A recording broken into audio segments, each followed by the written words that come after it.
الحمدللہ رب العالمین والصلاة والسلام علی محمد امین اما بعد فاعوذ باللہ من الشیطان الرجیم بسم اللہ الرحمن الرحیم قال اللہ فی کتابہ المجید ومن احسن قولا ممن دعا الی اللہ وعمل صالحا وقال اننی من المسلمین۔ میرے عزیز مسلمان بھائیوں، آخرت میں کامیاب ہونے کے لیے ہمیں دو چیزوں کی ضرورت ہے، ایمان، اور ایمان بھی ایسا کہ جو کفر، ریا، نمود نمائش اور شرک سے بالکل پاک ہو، اور ایمان کے ساتھ اعمال صالحہ جو نبی کریم صلی اللہ علیہ وسلم کے سنت کے مطابق ہو۔ اللہ تعالیٰ فرماتے ہیں سورہ کہف سورہ نمبر 18 اور آیت نمبر 110 میں، فَمَنْ كَانَ يَرْجُو لِقَاءَ رَبِّهِ فَلْيَعْمَلْ عَمَلًا صَالِحًا وَلَا يُشْرِكْ بِعِبَادَةِ رَبِّهِ أَحَدًا۔ جو اپنے پروردگار سے ملاقات کی امید رکھتا ہے تو اسے دو کام کرنے چاہیے، اعمال صالحہ اسے اختیار کرنا چاہیے اور اپنے رب کے ساتھ بندگی میں کسی کو بھی شریک نہیں کرنا چاہیے۔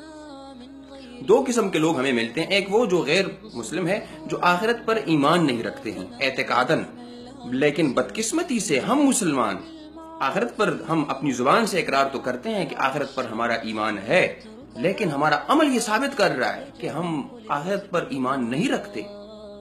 ہم اپنی زندگی آخرت کی جوابدہی کے احساس سے گزاری نہیں رہی، جھوٹ ہم بول رہے ہیں، کم ہم تول رہے ہیں، زنا ہم کر رہے ہیں، چوری ہم کر رہے ہیں، ڈاکہ ہم ڈال رہے ہیں، کم ہم تول رہے ہیں، دوسرے ہم سے تنگ ہے، تو یہ کیسے جوابدہی کا احساس ہے؟ تو اللہ فرماتے ہیں جو اپنے رب سے ملاقات کی امید رکھتا ہے اسے چاہیے کہ وہ نیک عمل کرے اپنے ایمان کے ساتھ۔ تو اگر ہم سے کوئی پوچھے کہ آخرت پر ایمان نہ لانے والے لوگ کیسے ہوتے ہیں، تو ذرا اپنے مسلمانوں کی زندگیوں کو دیکھ لیں، ان کے اعمال کو دیکھ لیں، اخلاقی پاکیزگی ان میں بالکل نہیں ہے، کس حد تک یہ گر چکے ہیں اخلاقی لحاظ سے بھی۔ اور ہماری زندگیاں ایک مسلمان کی زندگی لا یؤمن بالآخرہ کی عملی تفسیر بن گئی ہے، اور اگر ایمان ہمارا ٹھیک ہو تو انشاءاللہ ہم اس دنیا میں بھی کامیاب ہوں گے اور اس دنیا میں بھی کامیاب ہوں گے۔ تو یہ ساری چیزیں جاری ہے، ہم نماز بھی پڑھ رہے ہیں، حج بھی کر رہے ہیں، مگر وہ جو اصلی مقصد ہے اپنی زندگی کا، مسلمان کیسا ہوتا ہے اسلام لانے کے بعد، وہ کیسے حال میں ہوتا ہے اور پھر کیسے ہو جاتا ہے، کتنی بڑی تبدیلی آ جاتی ہے اس میں۔ صحابہ کرام رضی اللہ تعالیٰ عنہ کی مثال لے لیں، وہ جب ایمان لا الہ الا اللہ کا اقرار انہوں نے کیا تو روشنی پھیل گئی سارے جہاں میں۔ آج ہم میں وہ تبدیلیاں نظر نہیں آ رہی،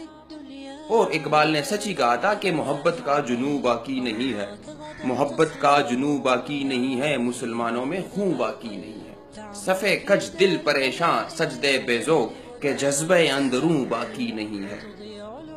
رگوں میں لہو باقی نہیں ہے، وہ دل وہ آواز باقی نہیں ہے، نماز و روزہ و قربانی و حج یہ سب باقی ہے، تو باقی نہیں ہے۔ میرے عزیز مسلمان بھائیوں، اپنے آپ کو پہچانیے، اور اپنی زندگیاں اس احساس سے گزاریں کہ ہمیں آخرت سے ہم سے پوچھ ہوگی اور حساب کتاب کے لیے اللہ کے حضور ہم نے کھڑا ہونا ہے۔